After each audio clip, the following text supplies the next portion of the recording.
Hey guys, and welcome back to the Tutorial Millennial channel. In this video, I am going to be showing you how you can subscribe and unsubscribe to channels in Snapchat. So for instance, I want to unsubscribe to Cosmopolitan.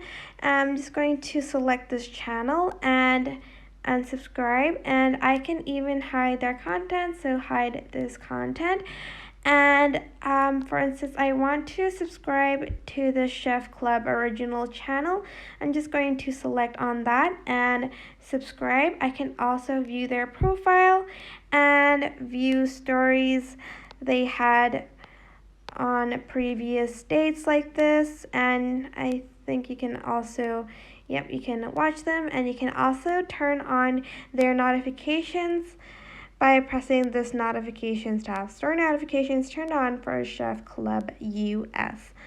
And that is basically it. That's how you can subscribe channels in Snapchat. I hope this tutorial was helpful. Don't forget to like, comment, share, and also subscribe to this channel if you haven't done that. If you have any questions, just leave it in the comment section down below, and I will try my best to answer them all. Thank you so much for watching. Bye!